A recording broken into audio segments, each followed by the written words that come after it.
At tayo naman po mga mahal ay dumako po sa isa po sa pinamalagang bahagi ng ating pananampahan.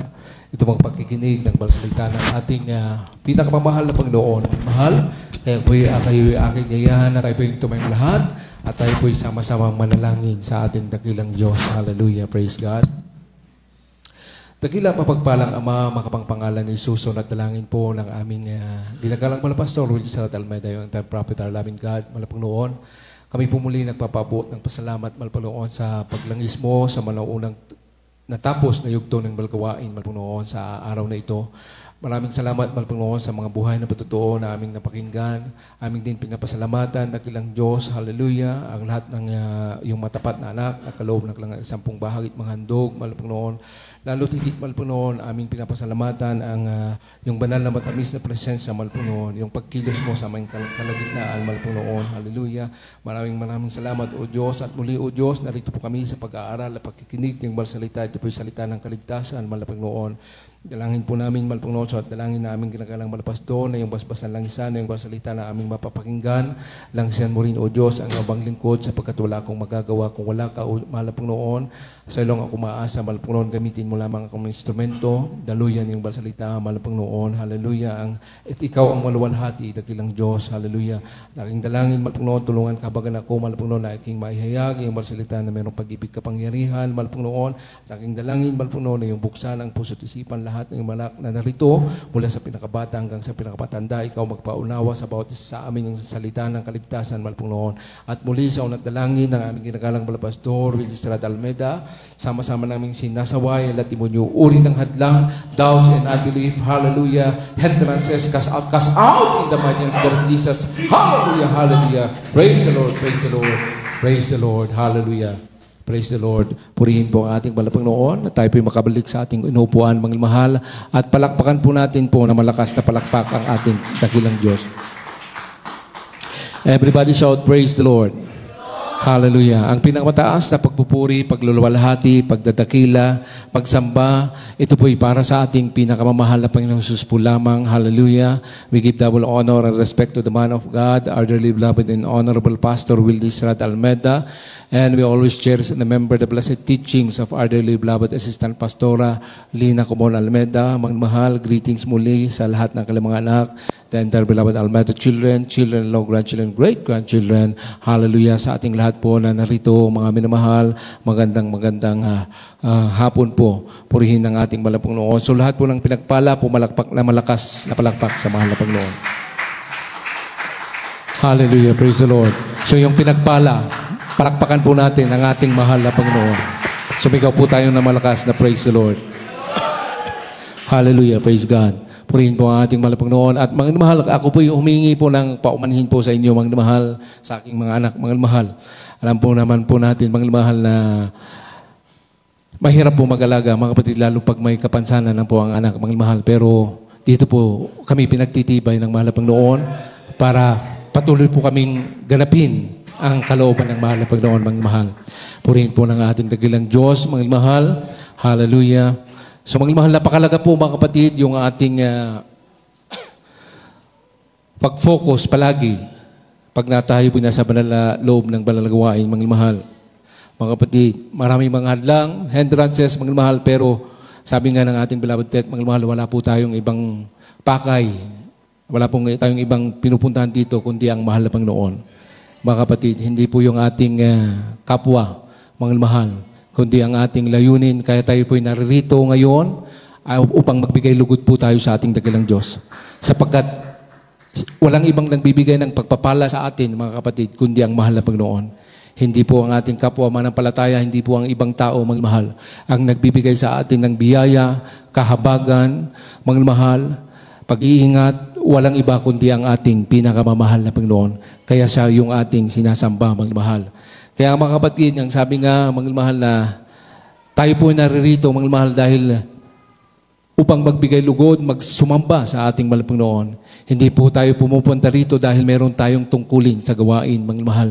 Hindi po tayo pumupunta rito dahil tayo nangangaral ng salita ng Diyos. Hindi po tayo pumupunta rito, mga mahal, dahil tayo umaawit, mga mahal. Tayo po, mga mahal, ay pumupunta rito, mga mahal, upang sambahin ang ating pinamamahal na Panginoon sa Espiritu at katotohanan, mga mahal.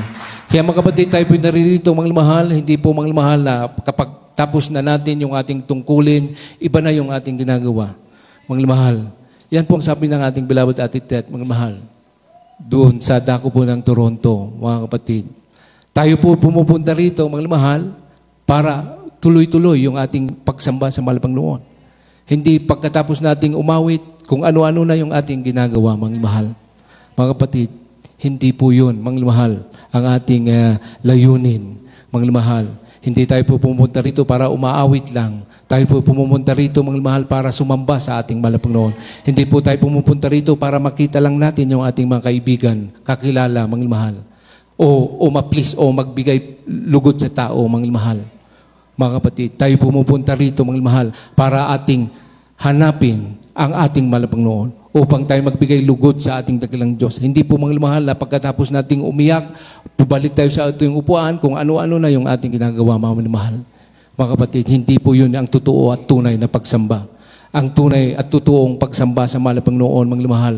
Mga kapatid, sinisikap mong hanapin ang ating mahal Panginoon. Palakpakan po natin ang ating dakilang Diyos, mga mahal. Everybody shout, praise the Lord. Kaya napakalaga, mga mahal.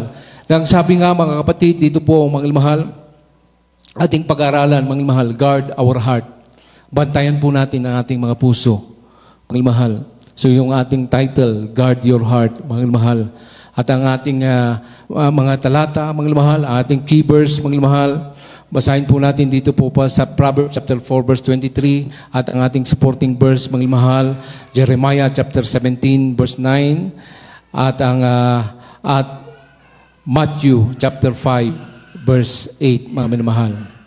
Praise the Lord. Kindly po sa ating Bible readers, magkasunod-sunod na lang po, mga minamahal.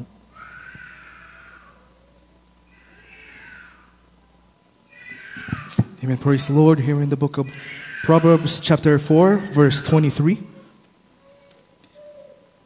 Keep thy heart with all diligence, for out of it are the issues of life. Amen. In the book of Jeremiah 17 verse 9, the heart is deceitful above all things and desperately wicked. Who can know it?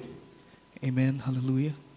In the book of Matthew chapter 5 verse 8, blessed are the pure in heart, for they shall see God. Amen. Praise the Lord. Hallelujah. Amen.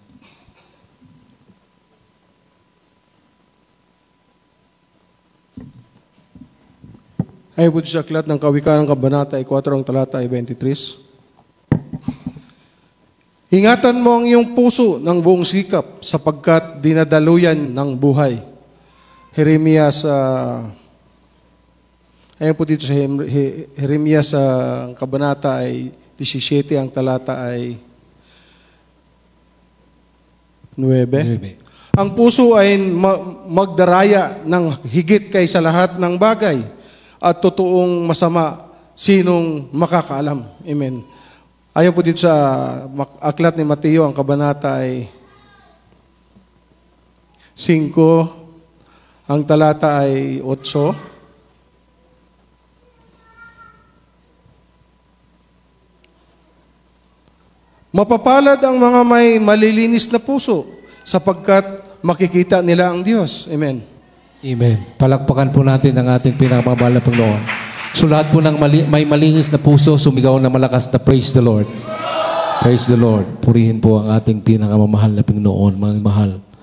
So ang sabi po, mga kapatid, mga mahal, dito po mga mahal sa ating nabasa, sabi nga po, ingatan mo ang iyong puso ng buong sikap sapagkat dinadaluyan ng buhay. Mga mahal, the word of wisdom from King Solomon, mga minamahal, emphasize the importance of protecting our innermost being, yung ating puso. Kinakailangan ito po iniingatan nating masikap. Mga minamahal, yan po ang sabi, mga minamahal, ni King Solomon, mga minamahal, na ingatan nating masikap ang ating puso, mga minamahal. Ang sabi nga, mga keep thy heart with diligence, for out of it are the issues of life, mga minamahal. So mga kapatid, ang sabi dito, mga minamahal, our heart is the source of our thoughts, attitudes, beliefs, and choice, mga mahal. Kaya napakalaga po na ating binabantayan palagi ang ating puso, mga mahal. Ulitin ko po, sabi nga sa Proverbs, mga mahal, na masikap na ating ingatan ang ating puso, mga mahal. Sabi rin po rito, mga mahal, our heart is a powerful force that drives our action and influences our thinking and behavior. It can either lead us down a path of righteousness or a path of distraction, mga mahal. Either or, mga mahal. Kasiraan o katuwiran, righteousness, mga mahal. Kaya napakalaga, mga mahal, na iniingatan natin palagi ang ating puso bilang isang anak ng mahal na Panginoon. Mga minamahal, sapagkat mga kapatid, tayo, mga mahal, ang nagre-represent sa ating pinakamamahal na Panginoon. Everybody shout, praise the Lord. Kaya nga ang sabi, mga mahal, bakit po natin kailangang iingatan ang ating puso? Ang sabi ng Jeremiah, mga mahal, ang puso ay mandaraya. Everybody shout, praise the Lord. Ang puso ay mandaraya at masama. Yan nga ang sabi, mga minamahal. The heart is deceitful above all things and desperately wicked. Who can know it? Sino ang nakakalam nito, mga mahal? Walang iba kundi ang mahal na Panginoon lamang. Mga mahal. At alam din natin kung ano talaga yung laman po ng puso natin. Mga mahal. But we need, mga mahal, na ating ingatan ito. Sapagkat ang bawat isa sa atin, mga mahal, magmula nang tayo po ay nakakilala sa mahal na Panginoon, tayo po, mga kapatid, ay lubos na binago ng Diyos. Everybody shout, praise the Lord. Binanal na tayo ng mahal na Panginoon. Pero in our part, kinakailangan na ating ingatan yung ating puso para, mga mahal, hindi po mapapahiya ang mahal na Panginoon. Because we represent our loving God. Ang nire-representa po natin, mga mahal, on our daily life, sa araw-araw nating paglakad sa mundong ito, mga mahal, ang dala-dala po natin ay walang iba kundi ang imahe ng ating pinakamamahal na Panginoon. Isang buhay na palakpak sa ating dakilang Diyos. Everybody shout, praise the Lord. So kinakailangan nating ingatan sapagkat ang sabi ng ating nabasa sa Jeremiah chapter 17 verse 9, ang puso ay mandaraya. Mga kapatid. Kasi ang tao minsan, mga mahal, mabait yan, mga mahal. Mabait, mga mahal. Because, mga mahal, gusto niyang i-manipulate yung kapwa niya tao. Kaya siya nagiging mabait. Mga mahal, mabait din ang isang tao, mga mahal, dahil meron siyang lang gusto. Mga mahal. O nagiging mabait siya dahil nasusunod yung kagustuhan niya. Mga mahal. Mga kapatid. Pero makikita po natin ang totoong nasa loob ng puso ng isang tao, mga mahal. Mga kapatid, kapag ito ay dumaan na sa matinding, sabihin na natin, mga mahal, pag-uusig, pagkinotya, mga mahal, pinagsabihan ng hindi maganda, mga mahal, doon na lumalabas yung totoong nasa loob ng ating puso. Everybody shout, praise the Lord. Mga minamahal. Kasi yun po yung nature ng tao. Nagiging mabait tayo dahil mabait sila, mga mahal. Mga kapatid, hindi po, mga mahal, dahil meron na tayong puso na nagmula sa mahal na Panginoon, mabait po tayo sa kahit kanino, mga mahal. Pagsabihan man tayo ng hindi maganda, masama, mga mahal, mabait pa rin tayo, mga mahal, dahil dala-dala natin ang ating pinakamamahal na Panginoon.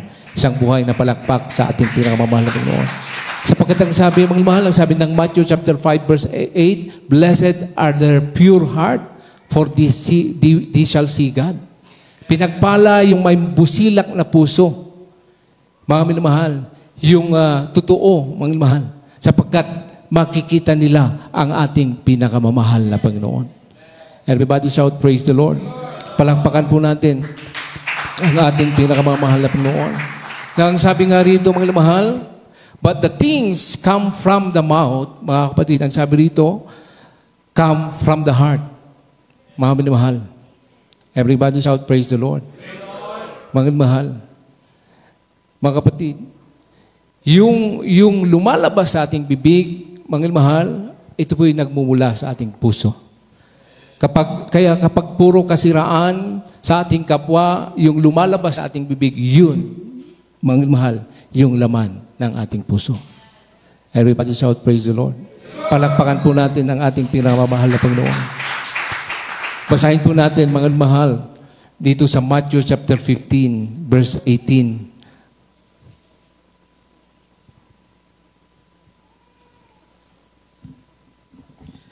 Amen. Praise the Lord. Here in the book of St. Matthew chapter 15, verse 18. But those things which proceed out the mouth come forth from the heart, and they defile the man. Amen.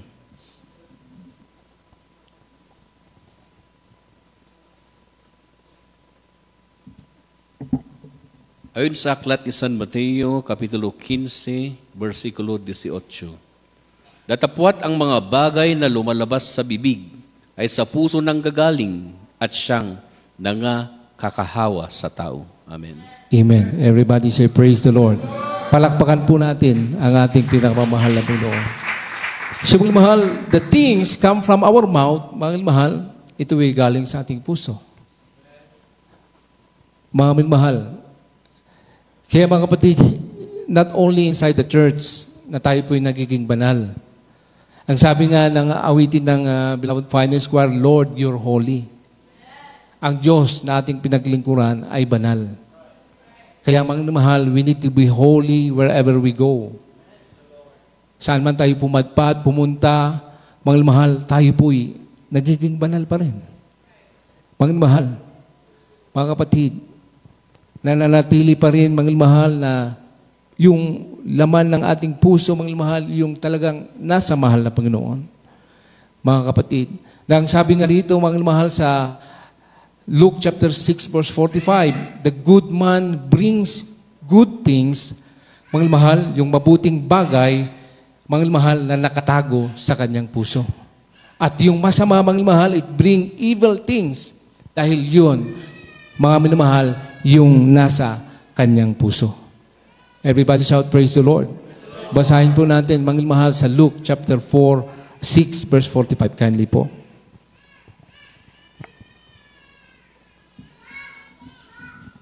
Amen. Praise the Lord. Here in the book of Luke chapter 6, verse 45. A good man out of the good treasure of his heart bringeth forth that which is good. And an evil man out of the evil treasure of his heart bringeth forth that which is evil. For the abundance of the heart his mouth speaketh. Amen.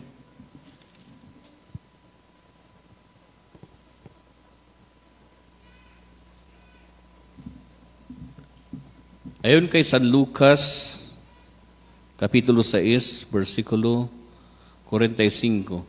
Ang mabuting tao ay kumukuha ng kagalingan sa mabuting kayamanan ng kanyang puso, at ang masamang tao ay kumukuha ng kasamaan sa masamang kayamanan, sapagkat sa kasaganaan ng puso ay nagsasalta ang kanyang bibig. Amen. Amen. Lahat po ng nakakaunawa, pumalakpak na malakas sa ating Panginoon at sumigaw na malakas na praise the Lord. Praise the Lord. Mga mahal. So, sa ating nabasa, ang sabi rito, ang mabuting tao ay kumukuha ng kagalingan sa mabubuting kayamanan. Mabubuting kayamanan. Mga kapatid, ng kanyang puso. Mga mahal. Doon siya, mga mahal, ang sabi mga kapatid na yung mabuting tao, mga mahal, kasi sabi niya, mga mahal, mabubuting kayamanan ang nasa kanyang puso, kaya mga mahal, ang lumalabas sa kanyang bibig, mga mahal, ito po ay pawang mabubuti at nagiging kalugod-lugod sa harapan ng mahal na Panginoon. At ang sabi rin po rito, mga mahal, mga kapatid, ngunit ang masamang tao ay kumukuha ng kasamaan sa masamang kayamanan, sapagkat sa kasaganaan ng puso ay nagsasalita ang kanyang bibig. Everybody shout, praise the Lord. Palakpakan po natin ang ating mahal na Panginoon. Kaya mga mahal sa atin, mga mahal, napakalaga na ating laging tinicheck yung ating puso. Mga minamahal, mga kapatid. Ngayon sabi nga mga kapatid, Ang laman ng ating puso, mga mahal, ang magdidikta kung ano ang lalabas sa ating labi o sa ating bibig. Everybody shout, praise the Lord. Ulitin ko po, mga mahal. Ang laman ng ating puso siyang magdidikta kung ano ang lalabas sa ating mga bibig, mga mahal. Ang salita ng Diyos po ang nagsabi, mga mahal. So mga kapatid, meron po akong gustong ibahagi po sa inyo. Ito po yung aking nabasa, mga mahal. Nang sabi po ng manunulat, mga mahal, kung ikaw daw ay may dala pong isang tasa o basong gatas, mga mahal, at ikaw po'y nabangga o nasagi, mga mahal, ang matatapon sa iyo ay gatas. Bakit po? Dahil gatas po yung laman ng tasa. Mga mahal. Ganun din po kung juice, yung laman ng tasa o baso, juice din yung matatapon sa iyo. O kung kape rin, mga mahal. Hindi po pwede na kape yung laman ng tasa, gatas yung matapon sa atin. Mga mahal. Hindi po pwede, mga mahal. Kung kape o kung kape yung laman ng tasa, kape yung matatapon sa atin, mga mahal. Mga kapatid. So mga mahal, ipinapakita po ng simpleng ilustrasyon na ito mga mahal, sabi nga mga kapatid na ang laman ng ating puso ang magdidikta kung ano ang lalabas sa ating mga labi, sa ating bibig, sa ating buhay, mga mahal. Kung tayo po, mga mahal, ay nabangga, nasaktan, ginawan ng masama, mga mahal, pinahiya, sadya man ito o hindi. Ito'y ginawa ng tao sa atin, mga mahal. Mga kapatid, ang sabi nga, mga mahal, kung puno ng kapaitan ang ating puso, mga mahal, mapait din aksyon, mga kapatid, o reaksyon o salita ang malamang na lumabas mula sa atin, mga mahal.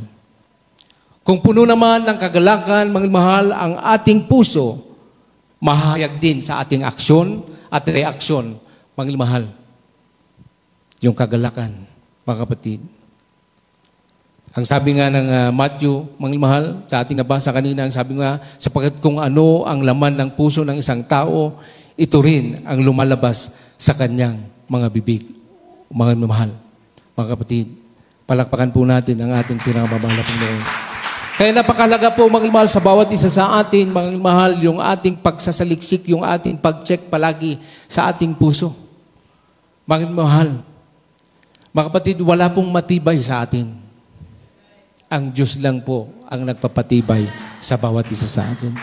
Kaya nga, mga mahal, si Haring David, mga mahal, bagamat siya ay hari, nandun pa rin yung kanyang pagpapakumbaba sa harapan ng mahal na Panginoon. Ang kanyang panalangin, ang sabi niya, create in me a clean heart, O God. Likhain mo ako, Diyos, ng malinis na puso. Mga kapatid, nagiging malinis lamang ang ating puso kapag tayo humihingi ng kahabagan sa ating mahal na Panginoon. Dahil tanging ang Diyos lamang ang naglilinis sa ating mga puso. Hindi po natin kayang linisin ang ating puso, mga minamahal. Pag sinabi natin kaya nating linisin ang ating puso, mga minamahal, mga kapatid, pride na po yun sa harapan ng mahal na Panginoon. Kaya tayo dumudulong lumalapit sa mahal na Panginoon, kagaya ni Haring David. Ang kanyang panalangin, mahal na Panginoon, likhain mo ako ng may malinis na puso. Yun ang panalangin ni Haring David. Basahin po, mga minamahal, dito po sa Psalms chapter 51 verse 10. Kindly po.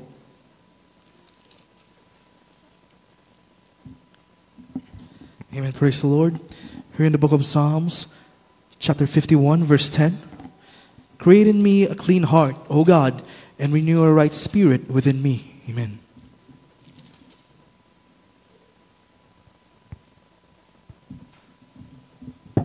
Ay po sa aklat mga awit, ang kabanata ay 51, ang talata ay 10. Likhain mo ako ng isang malinis na puso, O Diyos, at magbago ka ng isang matuwid na Espiritu sa loob ko. Huwag mo akong paalisin sa iyong harapan at huwag mong bawiin ang iyong santong Espiritu sa akin. Amen. Amen. God bless po sa pagbabasa ng banal na salita ng mahal na Panginoon. Everybody shout praise the Lord. So mahal yun po yung ating i-desire palagi sa ating mahal na Panginoon. Lagi po tayo tumulog sa ating dakilang Diyos, magpakumbaba na gaya ni Haring David na parang bata, mahal, nanghihin natin sa ating dakilang Diyos na likhain niya tayo ng may malinis na puso. Sapagkat ang sabi ng Matthew chapter 5 verse 8, mahal, blessed are the pure heart, for they shall see God. Mahal, pinagpala yung may busilak na puso, yung may malinis na puso, sapagkat makikita niya ang ating pinakamamahal na Panginoon. Isang buhay na palakpak sa ating mahal na Panginoon. Tandaan po natin, mga minamahal, sa Diyos, mga minamahal, walang pait na hindi kayang lagyan ng tamis, mga minamahal. At walang galit na kayang hupain ng mahal na Panginoon. Walang tampo na di kayang magbago. Mga kapatid, ipailalim lang po natin lahat sa ating mahal na Panginoon. Mga mahal, ipailalim po natin ang pagsisiyasat, pagtutuwid, mga mahal, at paghilom ng ating mga puso sa kamay ng ating mahal na Panginoon. At kapag ito'y ating ginawa, mga minamahal, makikita po natin ang tunay na pagbabago at pagpapala na nagmula sa ating pinakamamahal na Panginoon. Palakpakan po natin ang ating pinakamamahal na Panginoon. Gusto po natin langit, mahal. Kaya sikapin po natin na palaging malinis ang ating puso upang ang lahat na lalabas sa ating bibig, bagamat minsan tayo po, mahal, ay sinusubok ng kaaway, mga mahal, mga kapatid, pero bantayan natin ang ating mga puso. Mga mahal, dumating man sa ating pag-uusig, pangungutya, mga mahal, pagpapala pa rin ang lalabas sa ating labi para maluwalhati ang ating pinakamamahal na Panginoon.